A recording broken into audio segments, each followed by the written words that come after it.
Hi, ഞാൻ RJ Harichandramadham. ഈ അടുത്ത കാലത്ത് ഞാൻ വായിച്ചൊരു മെസ്സേജാണ്. കുട്ടിക്കാലത്ത് ഞാൻ വിചാരിച്ചിരുന്നത് വലുതാകുമ്പോൾ എനിക്ക് കുറേയേറെ പണം സമ്പാദിക്കണമെന്നും ആ പണം ഉപയോഗിച്ച് കുറേ പാവപ്പെട്ടവരെ സഹായിക്കണമെന്നുമാണ്. എന്നാൽ ഞാനിന്ന് വളർന്ന് വലുതായപ്പോൾ എനിക്ക് മനസ്സിലാകുന്നത് ഞാൻ അന്ന് പാവപ്പെട്ടവർ എന്ന് കരുതിയിരുന്നവരിൽ ഒരാൾ മാത്രമാണ് ഞാനെന്നാണ്. അതുകൊണ്ട് തന്നെ എനിക്ക് പാവപ്പെട്ടവരെ സഹായിക്കാൻ പറ്റുകയില്ല എന്ന് മാത്രമല്ല, ഇനി മറ്റുള്ളവർ എന്നെ സഹായിക്കുന്നതിന് വേണ്ടി ഞാൻ കാത്തിരിക്കുകയും വേണം എന്ന് മനസ്സിലാകുന്നു. ധാരാളം പണം സമ്പാദിക്കുവാനും അത് ഉപയോഗിച്ച് അവരുടെ അത്യാവശ്യമുള്ള കാര്യങ്ങൾ നേടിയെടുക്കാനും ആഗ്രഹിക്കുന്നവരാണ് സാധാരണ മനുഷ്യരെല്ലാം. അതിനായിട്ട് അവർ പരിശ്രമിക്കുകയും ചെയ്യും. എന്നാൽ വളരെ കുറച്ച് പേർക്ക് മാത്രമേ ധനം സമ്പാദിക്കുവാൻ സാധിക്കുകയുള്ളൂ. ബാക്കിയുള്ളവർക്ക് ആഗ്രഹമുണ്ടെങ്കിലും അവരവരുടേതായ ആവശ്യങ്ങൾക്ക് പോലും ധനം തികയാത്ത അവസ്ഥയാണ്. അതായത് ധനം സമ്പാദിക്കണമെന്ന് ആഗ്രഹിക്കുന്ന 90% പേരും അതിന് കഴിയാതെ പോകുന്നവരാണ്. എന്നാൽ ഒരു 10% പേർക്ക് മാത്രമാണ് തങ്ങളുടെ ആഗ്രഹത്തിനനുസരിച്ച് ധനം ഉണ്ടാക്കുവാൻ കഴിയുന്നത്. ഇന്ന് ഞാൻ നിങ്ങളോട് പറയുന്നത് ധനം സമ്പാദിക്കുവാൻ ആഗ്രഹിക്കുന്നവർക്ക് വേണ്ടിയിട്ടുള്ള 10 മാർഗങ്ങളെക്കുറിച്ചാണ്. ഇതിൽ ചില കാര്യങ്ങളൊക്കെ ചിലപ്പോൾ നിങ്ങൾക്ക് അറിയാവുന്നതായിരിക്കാം, പക്ഷെ നിങ്ങളത് പ്രാവർത്തികതയിൽ വരുത്തി തീർത്തിട്ടുണ്ടാവില്ല. എന്നാൽ ഞാൻ പറയാൻ പോകുന്ന ചില കാര്യങ്ങൾ നിങ്ങൾക്ക് അധിക അറിവുള്ള കാര്യമായിരിക്കുകയില്ല.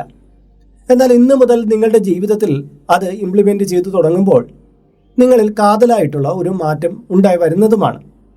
അപ്പോൾ ഈ 10 കാര്യങ്ങളും നിങ്ങൾ പൂർണ്ണമായി കേൾക്കുക. നിങ്ങൾക്കിതിൽ ഏറ്റവും സഹായകരമാകുന്ന കാര്യം നിങ്ങൾ ഇതിൻ്റെ കമൻറ്റ് ബോക്സിൽ രേഖപ്പെടുത്തുക. പിന്നെ നിങ്ങൾ ഇപ്പോൾ ചെയ്തുകൊണ്ടിരിക്കുന്ന ധനസമ്പാദന ശീലങ്ങൾ കൂടി ഇതിൻ്റെ കമൻറ്റ് ബോക്സിൽ രേഖപ്പെടുത്തിയാൽ മറ്റുള്ളവർക്ക് പ്രയോജനപ്രദമായേക്കാം. ഒന്നാമത്തെ കാര്യം, പണം സമ്പാദിക്കുക എന്നത് ഒരു മനോഭാവമാണ്. എല്ലാം കഴിഞ്ഞ് ആസ്വദിക്കാം എന്ന് കരുതിയാൽ ജീവിതം വാർദ്ധക്യം കൊണ്ടുപോകും. അതുകൊണ്ട് ജീവിതത്തിലെ ഓരോ നിമിഷവും ആസ്വദിച്ച് ജീവിക്കുക. ശുഭദിനം. ഈ വാചകങ്ങൾ കേൾക്കാത്തവർ മലയാളികൾക്കിടയിൽ കുറവായിരിക്കും. ഈ കുട്ടി പറയുന്നതിൽ കാര്യമുണ്ടല്ലേ? അതായത് നമ്മൾ നാളത്തേക്കാകട്ടെ എന്ന് പറഞ്ഞ് കാര്യങ്ങളെ മാറ്റിവെച്ച് പോകുമ്പോൾ നമ്മൾ ഇന്നിനെ ആസ്വദിക്കാൻ കഴിയാതെ പോകുന്നവരായി മാറും. ഒടുവിൽ നമ്മൾ സമ്പാദിച്ചു വെച്ച കാര്യങ്ങൾ കൊണ്ടൊന്നും നമുക്കൊന്നുമാകാതെ നമ്മൾ അതുകൊണ്ട് ഒരു പ്രയോജനവും ഇല്ലാതെ നമ്മുടെ ജീവിതത്തെ വെറുതെ നശിപ്പിക്കേണ്ടി വരും എന്നൊക്കെ ഈ മെസ്സേജ് ചൂണ്ടിക്കാട്ടുകയാണ്. പലപ്പോഴും ഈ ഒരു കാര്യത്തെ ധനസമ്പാദനവുമായി ബന്ധപ്പെടുത്തി ചിലർ ചിന്തിക്കാറുണ്ട്. തൻ്റെ കയ്യിൽ കിട്ടുന്ന കാശ് മുഴുക്കയും ഇന്നത്തെ ആവശ്യങ്ങൾക്ക് വേണ്ടി ചെലവഴിക്കുക. നാളെ നാം ഉണ്ടാകുമോ ഇല്ലയോ എന്നറിയില്ലല്ലോ. അതുകൊണ്ട് തന്നെ ഇന്നത്തെ ആവശ്യങ്ങൾക്ക് വേണ്ടിയിട്ട് ചെലവഴിച്ച് ജീവിതത്തെ ആസ്വാദ്യപൂർണ്ണമാക്കുക എന്നുള്ളതാണ് ചിലരുടെ രീതി. ഇത്തരക്കാർക്ക് ധനം സമ്പാദിക്കുവാൻ കഴിയുമോ എന്ന് ചോദിച്ചാൽ കഴിയില്ല എന്നുള്ളതാണ് ഉത്തരം. അപ്പോൾ ഇവരുടെ ജീവിത രീതി തെറ്റാണോ എന്ന് ചോദിച്ചാൽ ഒരു ഉദാഹരണത്തിലൂടെ ഞാനത് വിശദമാക്കാം. ഈ അടുത്ത കാലത്ത് എൻ്റെ അടുത്ത് ഒരാൾ പറഞ്ഞതൊരു കാര്യമാണ്. അയാൾ മുൻകാലങ്ങളിൽ ഈ മിമിക്രി തരംഗമായിരുന്ന കാലഘട്ടത്തിൽ വളരെ വലിയ ഫേമസ് ആയിട്ടുള്ള ഒരാളായിരുന്നു. നിരന്തരമായിട്ട് ഗൾഫ് ഷോകളൊക്കെ നടത്തി പോരുന്ന ആളായിരുന്നു. ധാരാളം കാശ് കൈവശം വന്നു ചേരുന്ന ഒരു വ്യക്തിയായിരുന്നു. ഇയാളും ഇയാളുടെ അനിയനും ചേർന്ന് ദേശനാടുകളിൽ ഒട്ടേറെ ഷോ നടത്തും. പ്രമുഖ താരങ്ങൾക്കൊപ്പമാണ് ഇയാൾ ഷോ നടത്തുക. അപ്പോൾ ഇയാളെന്ന് പറഞ്ഞാൽ വളരെ നല്ലൊരു ഉയർന്ന ചിന്താഗതിയൊക്കെ ഉള്ളൊരു വ്യക്തിയാണ്. കിട്ടുന്ന ധനമെല്ലാം മിച്ചം പിടിച്ച് അത് എവിടെയെങ്കിലും ഇൻവെസ്റ്റ് ചെയ്യുക, സേവ് ചെയ്യുക, അങ്ങനെയുള്ള ഒരു രീതിയിലാണ് പൊയ്ക്കൊണ്ടിരുന്നത്. പക്ഷേ ഒരു വയസ്സിന് എളുപ്പമുള്ള അനിയനാകട്ടെ അങ്ങനെ സേവ് ചെയ്യുന്ന രീതിയൊന്നുമില്ല. മദ്യപാനമുണ്ട്, കൂട്ടുകാരോടൊപ്പം കറക്കമുണ്ട്, ആവശ്യത്തിനുള്ളതും ആവശ്യമില്ലാത്തതുമായ സാധനങ്ങളൊക്കെ മേടിച്ചു കൂട്ടി കാശ് നശിപ്പിക്കുന്ന സ്വഭാവമാണ്. അപ്പോൾ ഈ ചേട്ടൻ അനിയനെ ഉപദേശിക്കും, എടാ ഇങ്ങനെയൊന്നും പണം ചെലവഴിക്കരുത്. ഈ പണം എന്ന് പറഞ്ഞാൽ സ്ഥിരമായിട്ട് നമുക്കങ്ങനെ വന്നു ചേരുന്ന കാര്യമൊന്നും ആയിരിക്കില്ല. ഇപ്പോൾ ഈ മിമിക്രിയൊക്കെ ഉള്ളതുകൊണ്ട് നമ്മൾ ജീവിച്ചു പോകുന്നു. ഇതിൽ നിന്ന് കുറച്ച് മിച്ചമൊക്കെ പിടിച്ചു വെച്ച് കഴിഞ്ഞാൽ നാളെ ഇതൊന്നും ഇല്ലാതായി വന്നു കഴിഞ്ഞാൽ നമുക്ക് അതുകൊണ്ട് കഴിയാം എന്നൊക്കെ പറയുമ്പോൾ ഈ അനിയൻ പറയും, ചേട്ടാ ഇങ്ങനെയൊക്കെ നമ്മൾ ജീവിച്ചിട്ട് വല്ല കാര്യമുണ്ടോ? പെട്ടെന്നൊരു ദിവസം നമ്മൾ മരണപ്പെട്ടു പോയാൽ എന്ത് ചെയ്യും? ഇതൊക്കെ ആർക്ക് കൊടുക്കാനാണ്? ഇങ്ങനെ പരിഹാസ ചുവയോടുകൂടിയായിരിക്കും ഇയാൾ സംസാരിക്കുക. ചേട്ടൻ എന്തായാലും കിട്ടുന്ന തുക പല വഴികളിലായിട്ട് ഇൻവെസ്റ്റ് ചെയ്ത് അത് സേവ് ചെയ്ത് അങ്ങനെയൊക്കെ പോകുന്നു. ഇവർ രണ്ടുപേരും വിവാഹിതരാണ്. ചേട്ടന് 2 പെൺകുഞ്ഞുങ്ങളാണ്. ഇളയാൾ വിവാഹിതനാണെങ്കിലും കുട്ടികളൊന്നുമില്ല. അങ്ങനെ ഇവരുടെ ജീവിതം മുന്നോട്ട് പൊയ്ക്കൊണ്ടിരിക്കുകയാണ്. വർഷങ്ങൾക്കിപ്പുറം ഇപ്പോൾ അനിയന് ചെറിയ ലക്ഷണങ്ങളൊക്കെ കണ്ടപ്പോൾ കൊണ്ടുവന്ന് ഡോക്ടറെ കാണിച്ചു. അപ്പോഴാണ് മനസ്സിലാകുന്നത് അയാളുടെ കരളിന് ഗുരുതരമായിട്ടുള്ള പ്രശ്നമുണ്ട്. കരൾ മാറ്റിവെക്കൽ ശസ്ത്രക്രിയ തന്നെ വേണ്ടിവരും. ഈ അനിയനായിട്ട് ദൂർത്തടിച്ച് നടക്കുകയായിരുന്നു. 5 പൈസ സമ്പാദിച്ചിട്ടില്ല. പക്ഷേ ചേട്ടൻ ഒരുവിധമൊക്കെ സമ്പാദിച്ചു വെച്ചു. 2 പെൺകുട്ടികളല്ലേ, അവർക്ക് വേണ്ടുന്ന കാര്യങ്ങളൊക്കെ ഒരുക്കി വെക്കാനായിട്ട് അയാൾ കിട്ടുന്ന എല്ലാം സമ്പാദിച്ചു വെച്ചൊക്കെയാണ്. ഏതാണ്ട് ഒരു 50 ലക്ഷം രൂപയ്ക്കകത്തൊക്കെ അയാളുടെ കയ്യിലൊരു സമ്പാദ്യമുണ്ട്. അപ്പോൾ ഈ അനിയൻ്റെ വൈഫും എല്ലാവരും പറയുകയാണ്, ചേട്ടാ ആ പണം ഞങ്ങൾക്ക് തരണം, ഈ ഓപ്പറേഷൻ നടത്താനാണ് എന്നൊക്കെയുള്ള രീതിയിൽ സംസാരിക്കുകയാണ്. അപ്പോൾ ഈ ചേട്ടനാണെങ്കിലോ വല്ലാത്തൊരു ധർമ്മസങ്കടത്തിലാണ്. കാര്യം എന്ന് പറഞ്ഞാൽ ഈ അനിയനെ 100,000 വട്ടം ഉപദേശിച്ചിട്ടുള്ളതാണ്. അനിയൻ ആസ്വദിക്കും പോലെ ജീവിതത്തെ ആസ്വദിച്ച ആളല്ല ചേട്ടൻ. അനിയൻ വലിയ ഹോട്ടലുകളിൽ തങ്ങുമ്പോൾ ഈ ചേട്ടൻ ചെറിയ ലോഡ്ജുകളിലൊക്കെ തങ്ങി അങ്ങനെ മിച്ചം പിടിച്ച കാശാണ്. ഒരു വിധത്തിലുള്ള ദുശീലങ്ങളും ഒന്നും ഇല്ലാതെ സ്വന്തം കുട്ടികൾക്ക് വേണ്ടി സമ്പാദിച്ചൊരു ചേട്ടനാണ്. പക്ഷേ ഇനിയിപ്പോൾ ഈ അനിയന് പൂർണ്ണമായിട്ട് പണം എടുത്ത് കൊടുത്തു കഴിഞ്ഞാൽ തനിക്ക് പിന്നെ ഒന്നും മിച്ചം ഉണ്ടാവില്ല. കാര്യം അയാൾ ചെയ്ത ഒരു പ്രവൃത്തിയും ചെയ്തിട്ടില്ല. ജീവിതത്തിൽ അയാൾ ആസ്വദിച്ച ഒന്നും ഈ ചേട്ടൻ ആസ്വദിച്ചിട്ടില്ല. അങ്ങനെ കഷ്ടപ്പെട്ടുണ്ടാക്കി വെച്ച പൈസയാണ് ഇപ്പോൾ അനിയൻ എല്ലാം ദൂർത്തടിച്ച് നശിപ്പിച്ചിട്ട് ഈ ചേട്ടൻ കൊടുക്കേണ്ടി വരിക. അങ്ങനെ ചേട്ടൻ പറഞ്ഞു, ഇത്രയൊന്നും എനിക്ക് തരാൻ പറ്റില്ല, നിനക്ക് കുറച്ച് സഹായം, ഒരു 5-10 ലക്ഷം രൂപയൊക്കെ ആണെങ്കിൽ ഞാൻ നിനക്ക് സഹായമായിട്ട് തരാം. ഇത്രയും തന്നു കഴിഞ്ഞാൽ എൻ്റെ കാര്യമൊന്നും നടക്കില്ല. കാര്യം ഇപ്പം മിമിക്രി ഒന്നുമില്ല, എനിക്ക് സിനിമയിലോ മറ്റോ അവസരമൊന്നുമില്ല, വല്ലപ്പോഴും കിട്ടുന്ന ഒരു സീരിയലോ മറ്റോ ഒക്കെ കൊണ്ടാണ് ഞാൻ ജീവിച്ചു പോകുന്നത്. ഇനി കുട്ടികൾക്ക് വേണ്ടി എന്തെങ്കിലും കരുതാനൊന്നും എനിക്ക് ചിലപ്പം കഴിഞ്ഞില്ല എന്ന് വന്നേക്കാം എന്ന് പറഞ്ഞു. അപ്പോൾ ഈ അനിയനും അനിയൻ്റെ വൈഫും ഈ അനിയൻ്റെ വൈഫിൻ്റെ അമ്മയും എല്ലാം ചേർന്ന് വലിയ പ്രാക്കാണ്. ആർക്കാണ് എപ്പോഴാണ് അസുഖം വരിക എന്നൊന്നും പറയാൻ പറ്റില്ല, നീ പണത്തിൻ്റെ അഹങ്കാരം കാണിക്കുന്നു എന്നുള്ള മട്ടിലാണ്. സകലമാന പേരും പറയുന്നത് ഈ ചേട്ടൻ പൈസ ഈ അനിയന് കൊടുക്കണമെന്നാണ്. ഈ ചേട്ടനാണെങ്കിൽ വല്ലാത്ത വീർപ്പ് മുട്ടലിലാണ്. ചേട്ടനൊന്നും പറയാൻ വയ്യ. അങ്ങനെയാണ് അദ്ദേഹം എൻ്റെ അടുത്ത് സംസാരിക്കുന്നത്. അപ്പോൾ ഞാൻ അദ്ദേഹമായിട്ട് കുറച്ച് സുദീർഘമായിട്ട് സംസാരിക്കുകയുണ്ടായി. ഇവിടെ ഞാൻ നിങ്ങളുടെ അടുത്ത് ഇത് ഷെയർ ചെയ്യുന്നതെന്ന് പറഞ്ഞാൽ, ചില വ്യക്തികൾ ഇങ്ങനെയാണ്, ജീവിതം ആസ്വദിക്കുക എന്നുള്ള മട്ടിൽ ആരെന്തൊക്കെ പറഞ്ഞാലും ശരി 5 പൈസയും സേവ് ചെയ്യില്ല. പിന്നീട് എന്തെങ്കിലും പ്രശ്നങ്ങൾ വന്നു ചേരുമ്പോൾ ബാക്കിയുള്ളവരെല്ലാം തങ്ങളെ സഹായിക്കണം എന്നുള്ള രീതിയിൽ നിൽക്കുന്ന ആൾക്കാരുണ്ട്. പലപ്പോഴും നമ്മുടെ കുടുംബത്തിലോ നമ്മുടെ പരിസരങ്ങളിലോ ഇത്തരം ആൾക്കാരെ കാണാൻ കഴിയും. എന്നാൽ എല്ലാം സമ്പാദിക്കുകയും ഒരു ദുർസ്വഭാവവും ഇല്ലാതെ ഇരുന്നിട്ടും ചില പ്രശ്നങ്ങളിൽപ്പെട്ട് മറ്റുള്ളവരുടെ സഹായം തേടുന്ന വ്യക്തികളുണ്ട്. അവരെയല്ല ഈ പറയുന്നത്. ദൂർത്തടിച്ച് നടന്ന് ഒരാൾക്കും ഒരു പ്രയോജനവും ചെയ്യാതെ ഒടുവിൽ പ്രശ്നങ്ങളിൽ അകപ്പെട്ടിട്ട് മറ്റുള്ളവരെ ശല്യം ചെയ്യുന്ന വ്യക്തികളെക്കുറിച്ചാണ്. ഇങ്ങനെ ഒരു വ്യക്തിയായി മാറാതിരിക്കണമെങ്കിൽ നമ്മൾ സമ്പാദ്യശീലം ഉണ്ടാക്കിയേ പറ്റൂ. അല്ലാതെ ജീവിതത്തെ ആസ്വദിക്കുക എന്നുള്ള പ്രമാണവും വെച്ചുകൊണ്ട് നിങ്ങൾ ജീവിതത്തെ ആസ്വദിച്ചിട്ട് നിങ്ങൾ മരിച്ചുപോയാൽ ഓക്കെ, നിങ്ങളുടെ ഒരു സമയം കഴിഞ്ഞപ്പോൾ നിങ്ങൾ ആസ്വദിച്ചു, നിങ്ങൾ മരണപ്പെട്ടു പോയോ ഓക്കെ. പക്ഷെ നിങ്ങൾ മരണപ്പെട്ടു പോയില്ലെങ്കിൽ നിങ്ങൾക്ക് വീണ്ടും ജീവിക്കാനുള്ള ആഗ്രഹം ബാക്കിയാണെങ്കിൽ നിങ്ങളെ സഹായിക്കേണ്ടുന്ന ബാധ്യത മറ്റുള്ളവരുടെ മുകളിലേക്ക് വരും. അതിന് തയ്യാറാത്ത ആൾക്കാർ അല്ലെങ്കിൽ അതിന് കഴിയാത്ത ആൾക്കാരാണ് ചുറ്റുപാടുകളിൽ ഉള്ളതെങ്കിൽ നിങ്ങളുടെ ജീവിതം ഒരു ദുരന്തത്തിലേക്ക് കലാശിക്കും എന്നുള്ളതിന് യാതൊരു സംശയം വേണ്ട. അതുകൊണ്ട് തന്നെ നമ്മുടെ മനോഭാവം ഒന്ന് മാറ്റിപ്പിടിക്കണം. ഇന്നത്തെ ജീവിതത്തെ ആസ്വദിച്ചോളൂ, അത് തെറ്റൊന്നുമല്ല.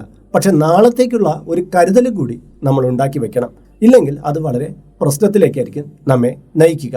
അപ്പോഴും ചിലർ പറയുന്നതേക്കാം, നമ്മളിപ്പോൾ ഇങ്ങനെ സമ്പാദിച്ചൊക്കെ കൂട്ടി വച്ചിട്ട് എന്താണ് പ്രയോജനം, ഇത് നാളത്തേക്ക് നമുക്ക് ഉപകരിക്കാതെ പോയാലോ എന്നുള്ളത്. നമ്മളൊന്ന് മനസ്സിലാക്കേണ്ടത്, നമ്മൾ ഈ സംഭരിക്കുന്ന എല്ലാം നമുക്ക് വേണ്ടി മാത്രമല്ല. നമ്മുടെ ചുറ്റുപാടുള്ള മരങ്ങളൊക്കെ കണ്ടിട്ടുണ്ടല്ലോ, ഈ മരങ്ങളൊക്കെ ഏതൊക്കെ മുത്തശ്ശന്മാരൊക്കെ നട്ടുപിടിപ്പിച്ച മരങ്ങളൊക്കെയാണ്. അതിൻ്റെ ഫലമാണ് നമ്മൾ ഇന്ന് കഴിക്കുന്നത്. അതുപോലെ പ്രകൃതിയിൽ പലരും സംഭരിച്ചു വെച്ചതാണ്. അതിൻ്റെ ഒരു ഭാഗമാണ് നമ്മൾ ആഹരിക്കുന്നത്. നമ്മുടെ പിതാവും നമ്മുടെ അപ്പൂപ്പനും എല്ലാം സമ്പാദിച്ചതിൻ്റെ എന്തെങ്കിലുമൊക്കെ നമ്മൾ മിക്കവരും നമ്മുടെ ഭക്ഷണത്തിന് വേണ്ടിയിട്ട്, എന്തിനെങ്കിലും വേണ്ടിയിട്ട്, പാർപ്പിടത്തിന് വേണ്ടിയിട്ട് എങ്ങനെയോ നമ്മൾ ഉപയോഗിച്ചിട്ടുണ്ട്. അതുകൊണ്ട് തന്നെ നാളത്തെ തലമുറയ്ക്ക് വേണ്ടിയിട്ടും നമുക്ക് ഒരു പങ്ക് കൊടുക്കാം. അത് നമ്മൾ സമ്പാദിച്ചു വെക്കുന്നത് നമുക്ക് കൂടെ കൊണ്ടുപോകാനല്ലല്ലോ എന്നൊക്കെയുള്ള സ്വാർത്ഥത നിറഞ്ഞ ചിന്താഗതി ആദ്യം മതിയാക്കണം. തികഞ്ഞ സ്വാർത്ഥതയാണിത്. ഒന്നുമില്ലെങ്കിൽ നമ്മൾ സമ്പാദിച്ചു വെച്ച് കഴിഞ്ഞാൽ ഇത് നാളെ നമുക്ക് വലിയ പ്രയോജനം കിട്ടിയില്ലെങ്കിലും അശരണരായിട്ടുള്ള ആർക്കെങ്കിലും അത് പ്രയോജനപ്പെടില്ലേ? അങ്ങനെയെങ്കിലും ചിന്തിക്കാനുള്ള ഒരു മാനസികാവസ്ഥ നമ്മളിൽ ഉണ്ടായേ പറ്റുള്ളൂ. അങ്ങനെയുള്ളവർക്ക് മാത്രമേ ധനസമ്പാദനം, സേവിങ്സ് എന്നൊക്കെ പറയുന്ന ഒരു ചിന്തയിലേക്ക് കടക്കാൻ പറ്റൂ. യാഥാർത്ഥ്യത്തെ തിരിച്ചറിയണം. അല്ലാതെ മടിയും സുഖലോലുപതയായിട്ട് മുന്നോട്ട് പോകാമെന്ന് ഒരാൾ കരുതുകയാണെങ്കിൽ അയാൾക്ക് 5 പൈസ സമ്പാദിക്കാൻ പറ്റുകയില്ല എന്നുള്ള വാസ്തവത്തെ നമ്മൾ ആദ്യമേ തിരിച്ചറിയണം. രണ്ടാമത്തെ കാര്യം ലക്ഷ്യം വേണം എന്നുള്ള കാര്യമാണ്. അതായത് നമുക്ക് ധനസമ്പാദനം എന്തിനാണ്? നമ്മുടെ ചില ലക്ഷ്യങ്ങൾ നേടിയെടുക്കാൻ വേണ്ടിയിട്ടാണ്. അതായത് നമുക്കൊരു വീട് വെക്കണം, നമുക്കൊരു കാറ് മേടിക്കണം, നമുക്ക് കുറച്ച് ലാൻഡ് മേടിക്കണം, നമുക്ക് നമ്മുടെ കുട്ടികളുടെയൊക്കെ വിവാഹം നടത്തണം, അല്ലെങ്കിൽ നമുക്ക് ഒരു ബിസിനസ് ചെയ്യണം എന്നിങ്ങനെയുള്ള പല ലക്ഷ്യങ്ങളെ നമ്മളെ മുന്നിൽ കൊണ്ടുവന്നാൽ മാത്രമേ അതിലേക്ക് മുടക്കാനുള്ള, ധനം സമാഹരിക്കാനുള്ള ഒരു മാനസികാവസ്ഥ നമ്മിൽ പൊതുവിൽ രൂപീകരിക്കപ്പെടും. എനിക്കറിയാം, ഒരു കുട്ടിയുണ്ട്, അവന് സ്വർണത്തോട് വലിയ താല്പര്യമാണ്. അവന് ചെറിയ ചെറിയ റിങ്ങുകളൊക്കെ മേടിക്കും, അവന് ധരിക്കാൻ വേണ്ടിയിട്ടാണ്. അപ്പോൾ അവൻ അതിന് വേണ്ടിയിട്ട് അവന് കിട്ടുന്ന ചെറിയ കാശൊക്കെ ചിട്ടി ഫണ്ടിലൊക്കെ ഇട്ട് അങ്ങനെ 1-2 വർഷമൊക്കെ കൊണ്ട് അവൻ കുറച്ച് പൈസ ഉണ്ടാക്കിയിട്ട് അതിൽ കിട്ടുന്ന സ്വർണം അവൻ മേടിച്ച് അവൻ മോതിരമായിട്ടോ മാലയായിട്ടൊക്കെ അവൻ്റെ ശരീരത്തിൽ ധരിക്കും. ചിലർ അവനെ കളിയാക്കാറുണ്ട്, എന്നിടാ ഇങ്ങനെ ആഭരണമൊക്കെ ഇട്ട് നടക്കുന്നത്. അയാളുടെ ഇഷ്ടമാണ് ആഭരണം ഇട്ട് നടക്കുക എന്നുള്ളത്. പക്ഷേ അയാൾ അതിലൂടെ ചെയ്യുന്നത് സ്വർണം എന്ന് പറയുന്ന ഒരു കാര്യത്തിലേക്ക് അയാൾ ഇൻവെസ്റ്റ് ചെയ്യുകയാണ്. സ്വർണ്ണം ഇൻവെസ്റ്റ് ചെയ്യാൻ പല മാർഗ്ഗങ്ങളുണ്ട്. അതിലൊന്നായിട്ടുള്ളതാണ് ഫിസിക്കൽ ഗോൾഡ് എന്ന് പറയുന്നത്. മറ്റുള്ള നിക്ഷേപങ്ങളെ അപേക്ഷിച്ച് നോക്കുമ്പോൾ ചില സമയത്ത് ഫിസിക്കൽ ഗോൾഡിന് ചെറിയ പരാധീനതകളൊക്കെ ഉണ്ട്. ചിലപ്പോൾ അത് പണിക്കൂലി എന്നൊക്കെ പറയുന്ന കാര്യം കൊണ്ട് നമുക്ക് ചെറിയ നഷ്ടങ്ങളൊക്കെ സംഭവിച്ചേക്കാം. പക്ഷേ ഇൻവെസ്റ്റ്മെൻറ്റിന് വേണ്ടിയിട്ട് അവനൊരു ഗോളുണ്ട്, അവനൊരു ലക്ഷ്യമുണ്ട്, ആഭരണം മേടിക്കുക എന്നുള്ളത്. അത് അവൻ പ്രാവർത്തികമാകുന്നു. അതുപോലെ തന്നെ നമ്മൾ ഓരോ ലക്ഷ്യങ്ങൾ മുന്നിലേക്ക് വെക്കണം. ആ ലക്ഷ്യത്തിന് വേണ്ടിയിട്ട് അടുത്ത വർഷം അല്ലെങ്കിൽ അതിൻ്റെ അടുത്ത വർഷം നമുക്ക് ഈ കാര്യം നേടിയെടുക്കണം എന്നുള്ള രീതിയിൽ നമ്മളൊരു ഇൻവെസ്റ്റ്മെൻറ്റ് നടത്തണം. മൂന്നാമത്തെ കാര്യം ഇൻഷുറൻസിൻ്റെ ആവശ്യകതയാണ്. ഇൻഷുറൻസ് എന്ന് കേൾക്കുമ്പോൾ ഇപ്പോഴും പലർക്കും ഹെൽത്ത് ഇൻഷുറൻസ് എന്നുള്ള കാര്യത്തെ ഓർമ്മ വരില്ല. പകരം എന്താണ്, നമ്മൾ പാരമ്പര്യമായിട്ടുള്ള ഒരു ഇൻഷുറൻസ്, നമ്മൾ കുറച്ച് കാശ് അവിടെ കിട്ടുന്നു. അപ്പോൾ നമ്മൾ മരണപ്പെട്ടു പോയാൽ നമുക്ക് കുറച്ച് തുക കിട്ടുന്നു. ഇല്ലെങ്കിൽ ആ ഇൻഷുറൻസിൻ്റെ കാലാവധി പൂർത്തിയാകുമ്പോൾ നമുക്ക് അതിൽ നിന്ന് ചെറിയൊരു പലിശയോടുകൂടി പണം തിരികെ കിട്ടുന്നു. അങ്ങനെയുള്ളൊരു ഇൻഷുറൻസിനെ കുറിച്ചാണ് പലർക്കും ഒരു ധാരണയുള്ളത്. എന്നാൽ ഹെൽത്ത് ഇൻഷുറൻസ് എന്ന് പറയുന്ന കാര്യത്തിനെക്കുറിച്ച് മിക്കവരും ബോധവാന്മാരല്ല. സർക്കാർ തലത്തിൽ കൊടുക്കുന്ന ചില ഇൻഷുറൻസൊക്കെ ഈ മെഡിക്കൽ കോളേജിലൊക്കെ പോകുന്ന പലർക്കും കിട്ടുന്നുണ്ട്. അതുകൊണ്ട് അവരുടെ ഓപ്പറേഷനും മറ്റ് ചികിത്സാ പദ്ധതികളൊക്കെ നടന്നു പോകുന്നുണ്ട്. എന്നാൽ ഈ ഒരു ഇടത്തരക്കാർക്ക് അത്തരം ഇൻഷുറൻസ് എല്ലാവർക്കും കിട്ടുന്നൊന്നുമില്ല. അവർ പ്രൈവറ്റായിട്ടൊരു ഇൻഷുറൻസ് എടുത്ത് വയ്ക്കാറില്ല. എൻ്റെ വീടിനടുത്തുള്ള ഒരു ചേട്ടനുണ്ട്. ആ ചേട്ടനാണെങ്കിൽ പറയുന്നത് എൻ്റെ കയ്യിൽ 5 പൈസ നിൽക്കില്ല, എന്നും ആശുപത്രി ചിലവുകളാണ്. അതുകൊണ്ട് എൻ്റെ കയ്യിൽ കിട്ടുന്ന കാശല്ല ആശുപത്രിയുടെ കാര്യത്തിന് വേണ്ടിയിട്ട് ചിലവഴിഞ്ഞു പോകുന്നു എന്ന് പറയുന്നു. കാര്യം ഈ ചേട്ടന് ഈ ആസ്മയുടെ പോലെ ഒരു അലർജി ഒരു പ്രശ്നമുണ്ട്. അത് എന്തെങ്കിലും തണുപ്പടിച്ചാലോ അങ്ങനെ എന്തെങ്കിലും പ്രത്യേക ഗന്ധങ്ങളൊക്കെ ഏറ്റുകഴിഞ്ഞാൽ അദ്ദേഹം ശ്വാസം മുട്ടലോടുകൂടി ആശുപത്രിയാവും. 3-4 ദിവസം അവിടെ കിടന്നു കഴിഞ്ഞാൽ ഓക്സിജനൊക്കെ വേണ്ടി വരും. എന്നിട്ട് അദ്ദേഹത്തിന് അതിൽ നിന്ന് റിക്കവറായി വരാൻ പറ്റും. അങ്ങനെ മാസത്തിൽ എന്തായാലും ഒരു വട്ടമെങ്കിലും അദ്ദേഹം അഡ്മിറ്റ് ആവും. ഒരു 5 ദിവസം കഴിഞ്ഞിട്ടൊക്കെയാണ് മടങ്ങിയെത്തുക. പക്ഷേ ഇദ്ദേഹം ഇതുവരെയ്ക്കും ഒരു നല്ലൊരു ഇൻഷുറൻസ് എടുത്തിട്ടില്ല. ഇദ്ദേഹം ആദ്യമേ ഒരു ഇൻഷുറൻസ് എടുത്ത് ആ കുടുംബാംഗങ്ങളെ എല്ലാം അതിൽ ജോയിൻ ചെയ്യിച്ചിരുന്നെങ്കിൽ കുറേയേറെ കാര്യങ്ങൾ, ആശുപത്രി ചിലവ്, അവിടെ കിടക്കുന്നതിൻ്റെ ആ ചിലവുകളെല്ലാം അദ്ദേഹത്തിന് ആ പോളിസിയിലൂടെ കവർ ചെയ്തേനെ. ഞാനിപ്പോൾ പറഞ്ഞിട്ട് അദ്ദേഹം ഒരു പോളിസി എടുത്തു. പക്ഷേ കുറച്ച് കാലത്തേക്ക് അദ്ദേഹത്തിന് ആ പോളിസിയിൽ ഇദ്ദേഹത്തിൻ്റെ ഇപ്പം നിലവിലുള്ള അസുഖമായിട്ട് ആ ട്രീറ്റ്മെൻറ്റിന് വേണ്ടിയിട്ടുള്ള തുക കിട്ടില്ല. എന്നാലും ഒരു 2 വർഷം കഴിയുമ്പോൾ അദ്ദേഹത്തിന് അതിൽ നിന്നുള്ള ആനുകൂല്യം കിട്ടി തുടങ്ങുമെന്നാണ് അറിയിച്ചിട്ടുള്ളത്. എന്നാലും ശരി, അദ്ദേഹത്തിന് കുറച്ച് കാലം കഴിഞ്ഞിട്ടായാലും ഈ ഇൻഷുറൻസിൻ്റെ ബെനിഫിറ്റ് അദ്ദേഹത്തിന് കിട്ടുമല്ലോ. നിങ്ങൾ ഇതുവരെയ്ക്കും ഒരു ആരോഗ്യ ഇൻഷുറൻസ് എടുത്തിട്ടില്ലെങ്കിൽ മിനിമം നിങ്ങളുടെ ഫാമിലി എല്ലാം ഒന്ന് സുരക്ഷിതത്വമാക്കാൻ വേണ്ടിയിട്ട് നിങ്ങളൊരു ഇൻഷുറൻസ് എടുത്ത് വച്ചിരിക്കണം. കാര്യം അടിക്കടിയുള്ള രോഗങ്ങൾക്കുള്ള ചികിത്സ നിങ്ങൾ ചിലപ്പോൾ എന്തെങ്കിലുമൊക്കെ കരുതലോടുകൂടിയൊക്കെ വച്ചേക്കും. ഒന്ന് ആശുപത്രിയിലായിപ്പോയാൽ, ഇച്ചിരി കോംപ്ലിക്കേറ്റഡ് ആയിട്ടുള്ള അസുഖമായിപ്പോയാൽ ലക്ഷങ്ങളാണ് കയ്യിൽ നിന്ന് പറക്കുക. നിങ്ങൾ കരുതിക്കൂട്ടി അവിടെ ഇവിടെയൊക്കെ സ്വരൂപിച്ച് വെച്ചിരിക്കുന്ന പൈസയൊക്കെ 1-2 ദിവസം കൊണ്ട് ഇല്ലാണ്ടായിപ്പോൾ. ഒരുവിധം ഒരു 5-10 ലക്ഷം രൂപയുടെ ഒരു ഇൻഷുറൻസ് നിങ്ങൾ എടുത്തു വയ്ക്കുകയാണെങ്കിൽ ഏറ്റവും ഉത്തമമാണ്. മിനിമം ഒരു 5 ലക്ഷം രൂപയുടെ ഒരു ഇൻഷുറൻസ് എടുത്തോളൂ. നിങ്ങൾക്ക് 10 ആക്കണമെങ്കിൽ പിന്നെ അതിൻ്റെ ടോപ്പപ്പ് ചെയ്യൂ. ഒറ്റയടിക്ക് 10 ലക്ഷം രൂപ ഇൻഷുറൻസ് ഒക്കെ എടുക്കുന്നത് ചിലപ്പോൾ നമുക്ക് ഓവറായിട്ട് തുക കയ്യിൽ നിന്ന് പോകും. അപ്പോൾ നമുക്കൊരു ടോപ്പപ്പ് പദ്ധതി, അത് പലർക്കും അറിയില്ല. അങ്ങനെ ഒരു പദ്ധതിയുണ്ട്. അത് നിങ്ങൾ കൂടുതലായിട്ട് മനസ്സിലാക്കാൻ പിന്നീട് ഞാനൊരു വീഡിയോ ചെയ്യാം. എന്തായാലും അങ്ങനെയും കൂടി നിങ്ങളൊരു ആരോഗ്യ ഇൻഷുറൻസ് എപ്പോഴും കരുതി വെക്കണം. അത് നിങ്ങളുടെ സാമ്പത്തിക സ്ഥിരതയ്ക്ക് വളരെ ഗുണകരമായിരിക്കും. മൂന്നാമത്തത് സംഭാവനയും ദാനശീലവും ആവശ്യത്തിന് മതി എന്നുള്ളതാണ്. ഇത് ചാണക്യനും പറഞ്ഞിട്ടുള്ള കാര്യമാണ്. നമ്മൾ ഇങ്ങനെ സംഭാവനകൾ കൊടുക്കുക, കൂടുതലായിട്ട് ദാനം കൊടുത്തുകൊണ്ടേയിരിക്കുക എന്നുള്ളത് അത്ര നല്ല ശീലമല്ല. ദാനം ആപത്തിനെ തടയുമെന്നൊക്കെ നമുക്കറിയാം. പക്ഷേ ഓവറായിട്ടുള്ള ദാനമാണ് നമുക്കുള്ളതെങ്കിൽ നമ്മുടെ കയ്യിൽ നിന്ന് ഒരുപാട് ധനം ചിലവഴിഞ്ഞു പോകും. സംഭാവന, നമ്മൾ ഈ സംഭാവന കൊടുക്കുന്നത് ചിലർക്ക് ഒരു അഭിമാന പ്രശ്നം പോലെയാണ്. അവരെന്ന് പറഞ്ഞാൽ രാഷ്ട്രീയ പാർട്ടിയിലുള്ള ഒരാൾ വന്നു കഴിഞ്ഞാൽ പിന്നെ താൻ ഇത്രയും കൊടുത്തു കഴിഞ്ഞാൽ കുറവല്ലേ എന്ന് വിചാരിച്ച് വലിയൊരു സംഭാവന കൊടുക്കും. അത് പലതരം ഉത്സവങ്ങളുണ്ടല്ലോ, അവിടെയെല്ലാം അത്രത്തോളം ആ നോട്ടീസിൽ തൻ്റെ പേര് വലിയ അക്ഷരത്തിൽ വരാൻ വേണ്ടിയിട്ട് വലിയ തുകകളായിരിക്കും സംഭാവന കൊടുക്കുന്നത്.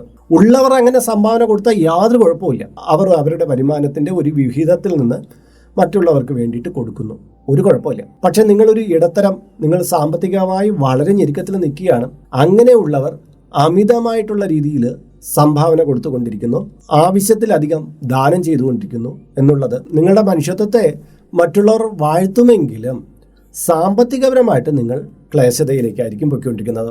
ചിലപ്പോൾ നിങ്ങളുടെ കുടുംബത്തിൻ്റെ ആവശ്യത്തിന് വേണ്ടിയിട്ട് നിങ്ങൾ പലയിടത്ത് കൈനീട്ടിയാലും നിങ്ങൾക്ക് കിട്ടാതെ പോകുന്ന ഒരു സന്ദർഭമാണ് നിങ്ങൾക്ക് ഉണ്ടാവുന്നതെങ്കിൽ നിങ്ങൾ നിങ്ങളുടെ കുടുംബത്തിന് വേണ്ടിയിട്ട് ഒരു മനുഷ്യത്വവും കാണിച്ചിട്ടില്ല എന്നാണ് അർത്ഥം. മനുഷ്യത്വം സ്വന്തം കുടുംബത്തിനും ആകാം. നമ്മൾ പുറത്ത് കുറേ പേർക്ക് ദാനം ചെയ്തിട്ട് നമ്മൾ ചിലപ്പോൾ സമൂഹത്തിൽ നല്ല പേര് നേടിയെടുത്തേക്കാം. പക്ഷെ അത് നമ്മുടെ നല്ല മനോഭാവമാണ്, അത് സമ്മതിക്കുന്നുണ്ട്. പക്ഷെ നമ്മുടെ കുടുംബത്തിനകത്ത് നമ്മളെ ആശ്രയിച്ചിരിക്കുന്ന കുറേ പേർക്ക് നമുക്കൊന്നും കൊടുക്കാൻ പറ്റിയിട്ടില്ലെങ്കിൽ അത് നമ്മുടെ പിടിപ്പുകേടാണ്.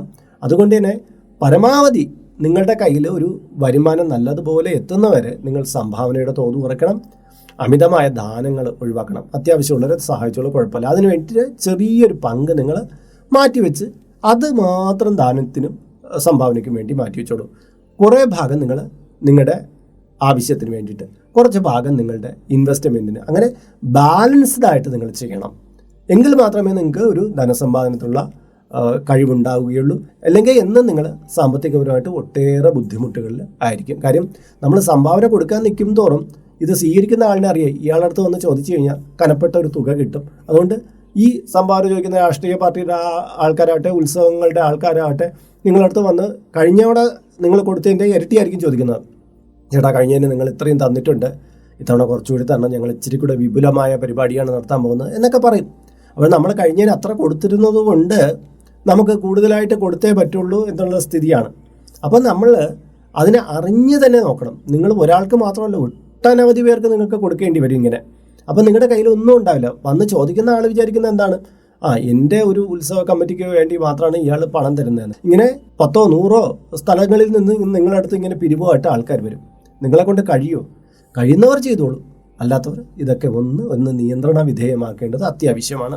അഞ്ചാമത്തത് അമിതമായ ഭക്ഷണശീലങ്ങളാണ്. നമ്മുടെ ഈ കാലഘട്ടത്തിൽ പലരുടെയും വിചാരം എന്താണ്, നല്ല വിശേഷപ്പെട്ട ഭക്ഷണം കഴിക്കുന്നതാണ് ജീവിതത്തിന് ഏറ്റവും ഉത്തമമായ കാര്യം, ഇങ്ങനെയാണ് ജീവിതത്തെ ആസ്വദിക്കുക എന്നുള്ളതാണ്. പണ്ടത്തെ നമ്മുടെ ഒരു ഭക്ഷണ രീതിയിൽ നിന്നൊക്കെ വളരെ മാറിപ്പോയി. ഒരാൾ ഒരു ഹോട്ടലിൽ കയറിയിട്ട് ഭക്ഷണം കഴിച്ചിട്ട് ഇറങ്ങുമ്പോൾ അയാളുടെ ഒരു ദിവസത്തെ വരുമാനം 1000 രൂപയാണെങ്കിൽ ഇയാൾ ഏതാണ്ട് 1000-ന് മുകളിലൊക്കെ ഒരു കുടുംബമായിട്ടൊക്കെ ചെന്നിരുന്ന് ഭക്ഷണം കഴിക്കുമ്പോൾ 1000-ന് മുകളിലൊക്കെയാണ് ഇവരുടെ ഭക്ഷണ ചെലവുകൾക്ക് വേണ്ടി. ഒരു ഇടത്തരം കുടുംബത്തിൻ്റെ കാര്യമാണ് പറയുന്നത്. വലിയവർക്ക് അത്രത്തോളം പണം ഉണ്ടെങ്കിൽ അവരായിക്കോട്ടെ, അത് ഞാൻ വിട്ടുകളയുന്നു. കാര്യം അവർ സേവിങ്സ് ഒക്കെ അവർക്കുണ്ട്.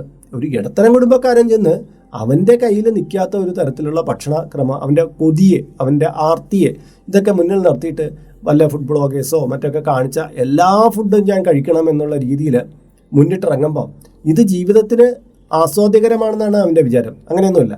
ഇത്തരം ഫുഡുകളിൽ നിന്ന് ഒരുപാട് അനാരോഗ്യകരമായിട്ടുള്ള കാര്യങ്ങൾ നമ്മുടെ ബോഡിയിൽ വരുന്നുണ്ട്. പൊണ്ണത്തടി, ജീവിതശൈലി രോഗങ്ങൾ, അങ്ങനെ ഒട്ടേറെ പ്രശ്നങ്ങൾ നമുക്ക് അനുഭവിക്കേണ്ടി വരും. ഒപ്പം തന്നെ നമ്മുടെ കയ്യിലെ കാശ് ഈ നാവിൻ്റെ രുചി നോക്കി പോകുമ്പോൾ ഒരുപാട് ചിലവഴിഞ്ഞു പോകും. അപ്പോൾ ഇങ്ങനെ തുടർച്ചയായിട്ട് പുറത്തുനിന്ന് ഭക്ഷണം കഴിക്കുക, ടേസ്റ്റായിട്ടുള്ള ഫുഡിൻ്റെ പുറകെ ഓടിക്കൊണ്ടിരിക്കുന്നവരൊക്കെ അതൊന്ന് നിയന്ത്രിക്കണം.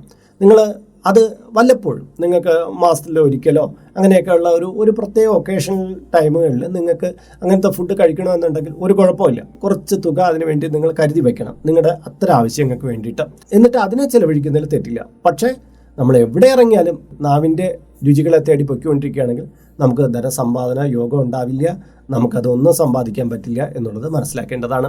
ആറാമത്തെ കാര്യം, കാണുന്നതെല്ലാം അപ്പോൾ വാങ്ങുന്ന ശീലമാണ്. ചിലർക്ക് ചില കാര്യങ്ങൾ കണ്ടാൽ ഉടനെ ഒരു ആമസോണിലോ ഫ്ലിപ്കാർട്ടിലോ അങ്ങനെയുള്ള ഏതെങ്കിലും ഇ-കൊമേഴ്സ് സൈറ്റിലേക്ക് കയറിയിട്ട് അവിടെ എന്തെങ്കിലും കാണുന്നു, ഇത് കൊള്ളാമല്ലോ എന്ന് തോന്നി അതിൻ്റെ റിവ്യൂ ഒക്കെ നോക്കുന്നു, പെട്ടെന്ന് മേടിക്കുന്ന ഒരു ശീലമുണ്ട്. ഇത് വളരെ തെറ്റായിട്ടുള്ള ഒരു രീതിയാണ്. നമുക്ക് ചില കാര്യങ്ങളൊക്കെ ആവശ്യമുണ്ടായിരിക്കും, അത് ചിലപ്പോൾ എപ്പോഴത്തേക്കിലും ആവശ്യമായിരിക്കും. പക്ഷെ അത് കണ്ട ഉടനെ നമുക്ക് അപ്പോഴത്തെ ഒരു തോന്നലിൽ നമ്മൾ ആ സാധനം മേടിച്ചു കഴിഞ്ഞാൽ നമ്മുടെ കയ്യിലിരിക്കുന്ന കാശങ്ങ് തീർന്നു. ചിലരായിട്ട് ഒരു ഇലക്ട്രോണിക് ഷോപ്പിലോ മറ്റോ ഒക്കെ കയറിയിട്ട് പെട്ടെന്ന് EMI ഇട്ടൊക്കെ അങ്ങ് എടുക്കുന്നതൊക്കെ കാണാം. വളരെ തെറ്റായിട്ടുള്ള രീതിയാണ്. നമ്മളൊരു പ്രോഡക്റ്റ് മേടിക്കുന്നതിന് മുമ്പ് നമ്മൾ കുറേ ചിന്തിക്കണം, ഈ പ്രോഡക്റ്റ് എനിക്കിപ്പോൾ ആവശ്യമുണ്ടോ, ഇനി 6 മാസത്തിന് ശേഷം ഈ പ്രോഡക്റ്റ് ഞാൻ എങ്ങനെ ഉപയോഗിക്കും, ഇത് എനിക്ക് വാല്യുബിൾ ആണോ എന്നുള്ള രീതിയിലൊക്കെ മൊത്തം ചിന്തിച്ചിട്ട് അത് വേണോ വേണ്ടയോ എന്ന് പല ആവർത്തി ചിന്തിച്ചിട്ട് വേണമെങ്കിൽ ഒരാഴ്ചയോ 2 ആഴ്ചയോ 3 ആഴ്ചയൊക്കെ നന്നായിട്ട് ചിന്തിച്ചിട്ട് വേണം മേടിക്കാൻ. അല്ലാതെ ഒരു തോന്നലില്ല പെട്ടെന്നുള്ളൊരു രീതിയിൽ നമ്മൾ ഇറങ്ങി തിരിച്ച് മേടിക്കാൻ നിന്ന് കഴിഞ്ഞാൽ നമ്മുടെ പണം ഏത് വഴിക്ക് പോയിന്ന് ആർക്കും ചോദിക്കേണ്ട ആവശ്യമൊന്നുമില്ല. അതൊരു തെറ്റായ തീരുമാനമായിരിക്കും. 7ാമത്തെ കാര്യം, മദ്യം മറ്റ് ലഹരികളോടൊക്കെ നോ പറയണം. സമ്പാദ്യശീലം ആഗ്രഹിക്കുന്നവരെല്ലാം മദ്യപാനം അതുപോലുള്ള മറ്റ് ലഹരി വസ്തുക്കളോട്, സിഗരറ്റ് അങ്ങനെ എന്താവട്ടെ, അതെല്ലാം ഒഴിവാക്കപ്പെടേണ്ടതാണ്. കാര്യം നമ്മുടെ ജീവിതത്തിലെ സമ്പാദിക്കുന്ന ശീലത്തിന് നേർ വിപരീതമായിട്ടുള്ള കാര്യങ്ങളാണ് ഓവർ ചെലവായിരിക്കും ഇത് സമ്മാനിക്കുക. അപ്പോൾ നമ്മൾ ചോദിക്കും, ഈ മദ്യപിക്കുന്നവരും സിഗരറ്റ് വലിക്കുന്നവരും എല്ലാം സമ്പാദിക്കുന്നില്ലേ എന്നുള്ളതാണ്. തീർച്ചയായിട്ടും അതുണ്ടാവാം. കാര്യം അവർ സമ്പാദിക്കാനുള്ള മറ്റ് ഘടകങ്ങളെല്ലാം എത്തിച്ചു വെച്ചു. അവരുടെ സമ്പാദ്യത്തിൻ്റെ ഒരു പങ്കെടുത്തിട്ടായിരിക്കും ചിലപ്പോൾ അവരൊരു മദ്യം കഴിക്കുന്നത്, മറ്റുള്ളതായിരിക്കും. ആ ശീലം നല്ലതല്ല എങ്കിലും അവർ നന്നായിട്ട് സമ്പാദിച്ച് വെക്കുകയും നല്ല ലക്ഷറിയസ് ആയിട്ടുള്ള ജീവിതം നയിക്കുന്നവരായിരിക്കും. എന്നാൽ ഈ ഒരു ഇടത്തരക്കാരന് അവനോടൊപ്പം എത്താനുള്ള താല്പര്യം കൊണ്ട് അവൻ അതുപോലെയൊക്കെ ശീലിച്ച് മദ്യപാനത്തിൻ്റെയൊക്കെ വഴിയിൽ ചെന്ന് പെട്ടുപോയാൽ അവൻ്റെ ജീവിതം നശിച്ചു പോകാൻ വേറെ ഒരു കാരണം വേണ്ട. നിങ്ങൾ സമ്പാദിക്കാൻ പറ്റുന്നില്ല, നിങ്ങൾക്ക് ലഹരി വസ്തുക്കളോട് താല്പര്യമുണ്ട്, നിങ്ങൾ ഒരുപാട് അങ്ങനെയുള്ള കാര്യങ്ങളുടെ പിന്നാലെ നടക്കുകയാണെങ്കിൽ നിങ്ങൾക്ക് സമ്പാദിക്കണമെങ്കിൽ ആദ്യം അതിനെ സ്റ്റോപ്പ് ചെയ്തേ പറ്റുള്ളൂ. സ്റ്റോപ്പ് ചെയ്യാതെ നിങ്ങൾക്ക് സമ്പാദിക്കാൻ വളരെ പ്രയാസകരമായിരിക്കും എന്നുള്ളതും മനസ്സിലാക്കുക. 8ാമത്തെ കാര്യം, ഉയർന്ന ചിന്തയുള്ളവരും സാമ്പത്തികപരമായിട്ട് മുന്നോക്കം നിൽക്കുന്നവരുമായിട്ട് നമ്മൾ കുറച്ച് ഫ്രണ്ട്ഷിപ്പ് വെക്കണമെന്നുള്ളതാണ്. അത് നമുക്ക് ഈ റിച്ച് ഡാഡ് പുവർ ഡാഡ് എന്ന് പറയുന്ന ഫിനാൻസ് മാനേജ്മെൻറ്റുമായിട്ട് ബന്ധപ്പെട്ട ഏറ്റവും മികച്ചതായ ഒരു പുസ്തകത്തിൽ നിന്ന് നമുക്ക് ചില കാര്യങ്ങൾ മനസ്സിലാക്കാൻ പറ്റും. കാര്യം നമ്മൾ ഒരു വേവ് ലെങ്ത് ഉണ്ട് നമ്മൾ ഇടപഴകുന്ന ആൾക്കാരിൽ നിന്ന് കിട്ടുന്നത്. നമ്മളെപ്പോഴും കാണുന്നത് അന്നന്ന് കിട്ടുന്ന എല്ലാം വെറുതെ ചിലവഴിച്ച് തീർക്കുന്ന ഒരു ദാരിദ്ര്യാവസ്ഥയിലൂടെ കടന്നു പോകുന്ന കുറെ പേരുടെ ഗ്യാങ്ങിൻ്റെ ഉള്ളിലാണ് നമ്മൾ പെട്ടുവാണെങ്കിൽ നമുക്ക് അവിടെ നിന്ന് ഉയർന്നു വരാൻ പറ്റില്ല. കാര്യം അവർ പറഞ്ഞു തരുന്ന കാര്യങ്ങളെല്ലാം ഇങ്ങനെ ജീവിതത്തെ ആസ്വദിക്കൂ എന്നുള്ള രീതിയിലായിരിക്കും. എന്നാൽ നല്ല ഉയർന്ന ചിന്താഗതിയും സമൂഹത്തിൻ്റെ നല്ല മുകൾ നിരയിലേക്ക് നിൽക്കുന്ന ആൾക്കാർ നമുക്ക് പറഞ്ഞു തരുന്നത് നിങ്ങൾക്ക് എങ്ങനെ ധനമുണ്ടാക്കാൻ പറ്റും, അതെങ്ങനെ നിലനിർത്താൻ പറ്റും എന്നൊക്കെയുള്ള കാര്യങ്ങൾ അവരുടെ ഉയർന്ന ചിന്താഗതികളായിരിക്കും. അപ്പോൾ അതിലൂടെ നമ്മൾ സഞ്ചരിക്കുമ്പോൾ നമുക്ക് കൂടുതലായിട്ടുള്ള അറിവുകൾ കിട്ടും. ആ വേവ് ലെങ്തിലേക്ക് നമ്മൾ ഉയരുകയും പതിയെ പതിയെ നമ്മൾ ധനപരമായിട്ടുള്ള ധനാകർഷണം, അത് ഒരു ആകർഷണം തന്നെയാണ്. അവരുമായിട്ട് ചേർന്ന് നമ്മൾ സഹകരിച്ച് മുന്നോട്ട് പോകുമ്പോൾ നമുക്ക് ചില പാഠങ്ങൾ നമുക്ക് കിട്ടുകയാണ്. ആ പാഠങ്ങളിലൂടെ സഞ്ചരിക്കുമ്പോൾ നമുക്കും നേരായ ഒരു വഴി കാണാനും പറ്റും. നമ്മൾ അവരെ പോലെ പടിപ്പടിയായിട്ട് ഉയർന്നു വരികയും ചെയ്യും. അത് ശ്രദ്ധിക്കേണ്ട കാര്യമാണ്. 9ാമത്തെ കാര്യം, ലോണ്, കടം വാങ്ങൽ തുടങ്ങിയ കാര്യങ്ങൾ ഉപേക്ഷിക്കുക എന്നുള്ളതാണ്. ധനസമ്പാദനത്തിന് ആഗ്രഹിക്കുന്നവർ പരമാവധി കടമെടുപ്പെന്ന് നിർത്താൻ ശീലിക്കണം. കാരണം എന്ത് കാര്യത്തിനും കടമെടുത്ത് ആ കാര്യം നേടിയെടുക്കാമെന്ന് ചിന്തിക്കുന്നവർക്ക് ധനം സമ്പാദിക്കാനുള്ള ശേഷി പതിയെ പതിയെ നഷ്ടപ്പെട്ടു പോകും. നിങ്ങളൊരു കാറ് മേടിക്കണമെന്ന് ആഗ്രഹിക്കുന്നു, നിങ്ങൾ അവിടെ ചെന്നിട്ട് ഒരു EMI ഇട്ട് ഒരു കാറ് മേടിക്കുന്നത് ആ ഒരു ശീലം അത്ര കണ്ട് നല്ലതല്ല. നിങ്ങൾ ഇപ്പം ചിന്തിക്കുകയാണ് നിങ്ങൾക്ക് 5 വർഷത്തിന് ശേഷം ഒരു കാറ് മേടിക്കണം. നിങ്ങൾ അതൊരു ചിട്ടിയിലേക്ക് ഇപ്പോൾ തന്നെ ഒരു പുതിയ കാറ് മേടിക്കുന്നതിന് വേണ്ടിയിട്ടുള്ള തുക എന്ന് പറഞ്ഞ് ഇൻവെസ്റ്റ് ചെയ്തു പോകും. നിങ്ങൾ അല്ലെങ്കിൽ ഒരു മ്യൂച്വൽ ഫണ്ടിൽ ഇൻവെസ്റ്റ് ചെയ്യൂ, അല്ലെങ്കിൽ വേറെ ഏതെങ്കിലും തരത്തിൽ നിങ്ങൾ ധനം ഇപ്പോഴേ അങ്ങോട്ട് അടച്ചു തുടങ്ങും. എന്നിട്ട് ഈ 5 വർഷം കഴിയുമ്പോൾ നിങ്ങൾക്ക് കിട്ടിയ ആ പൂർണ്ണ തുകയെടുത്ത് നിങ്ങൾ ആ പ്രോഡക്റ്റ്, കാറോ എന്തോ ആവട്ടെ, നിങ്ങളത് മേടിക്കാൻ ചെല്ലുമ്പോൾ നിങ്ങൾക്ക് അതിന്മേൽ രൊക്കം കാശ് കൊടുക്കുന്നതുകൊണ്ട് ഒരു ഡിസ്കൗണ്ട് ഒക്കെ കിട്ടും. മാത്രമല്ല അതിന്മേൽ ഉണ്ടാവാവുന്ന പലിശ നിങ്ങൾക്ക് ഒഴിവായി കിട്ടും. മാത്രമല്ല നിങ്ങളിങ്ങനെ തുടർച്ചയായിട്ട് അടച്ച് പൊയ്ക്കൊണ്ടിരുന്നതുകൊണ്ട് നിങ്ങൾക്ക് അതിന്മേൽ നിങ്ങൾ അടച്ചതിൻ്റെ തുകയ്ക്ക് മേലൊരു പലിശ നിങ്ങൾക്ക് കിട്ടുകയും ചെയ്യും. ഇങ്ങനെ എന്തുകൊണ്ട് നിങ്ങൾക്ക് അത് നേട്ടം ഉണ്ടാകും. പക്ഷെ നേരത്തെ പറഞ്ഞ പോലെ ഒരു നിമിഷം കൊണ്ട് നമുക്കെല്ലാം നേടിയെടുക്കണമെന്ന് ചിന്തിക്കുന്നത് കാണുന്നു, അപ്പോൾ തന്നെ ചോദിക്കുന്നത് ഇതിൻ്റെ വില എത്രയാണ്, ഞാൻ എന്ത് ഈടുകയറണം, അതിങ്ങ് തരൂ എന്നുള്ള രീതിയിലുള്ള ഒരു മനോഭാവം ഉണ്ടെങ്കിൽ നമുക്ക് ധനമൊന്നും സമ്പാദിക്കാൻ പറ്റില്ല. വെറുതെ ക്രെഡിറ്റ് കാർഡുകളുടെ പിന്നാലെ വെറുതെ കിട്ടുന്നിടത്തുനിന്ന് കടം മേടിച്ച് റോൾ ചെയ്ത് നമ്മളങ്ങനെ പൊയ്ക്കൊണ്ടിരുന്നു കഴിഞ്ഞാൽ അപൂർവം ചിലരൊക്കെ തട്ടുമുട്ട് ഭാഗ്യത്തിലൂടെയൊക്കെ ചിലപ്പം പിന്നീട് ധനം സമ്പാദിച്ചേക്കാം. പക്ഷേ എല്ലാവർക്കും അത് പറ്റില്ല. 99% ഇങ്ങനെ ലോണുകളുടെയും പിന്നാലെ കടങ്ങളുടെ പിന്നാലെ പോകുന്നവരെല്ലാം ധനവും സമ്പാദിക്കാൻ പറ്റില്ല. അവരുടെ ജീവിതം എപ്പോഴും ഒരു അരക്ഷിതാവസ്ഥയിൽ കടക്കണിയിലേക്ക് ആയിപ്പോവും. അത് മനസ്സിലാക്കുക. ഇനി 10ാമത്തതും അവസാനത്തതുമായിട്ടുള്ള കാര്യം, നമ്മുടെ വാല്യൂ എന്ന് പറയുന്നത് നാം തന്നെയായി മാറുക എന്നുള്ളതാണ്. അത് ചിലർക്ക് ഉണ്ടാകുന്ന ഒരു കാര്യമാണ്. നമ്മുടെ വാല്യൂവിനെ കുറിച്ച് അറിയില്ല.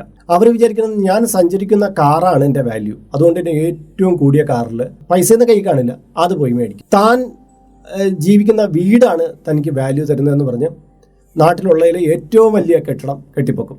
ഫുള്ള് ലോണും കടമായിരിക്കും. പിന്നെ ചിലർ വിചാരിക്കും താങ്കളുടെ വസ്ത്രമായിരിക്കും ഏറ്റവും വലിയ വാല്യൂ തരുന്നതെന്ന്.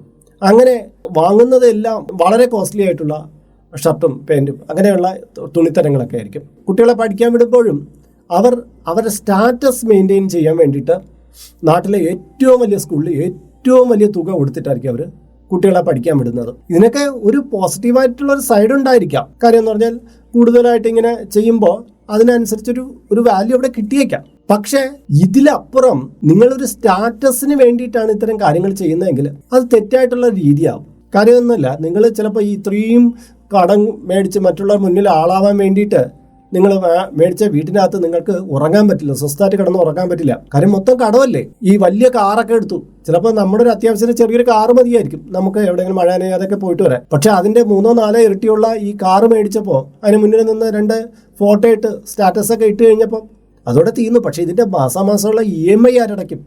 ഇതിന് ചെറിയൊരു കംപ്ലൈൻറ്റ് വന്നു കഴിഞ്ഞാൽ ഇത് ഒരു വർക്ക്ഷോപ്പിൽ കയറ്റുമ്പോൾ അതിൻ്റെ സ്പെയർ പാർട്സിന് എത്ര രൂപയാവും ചിലവ്?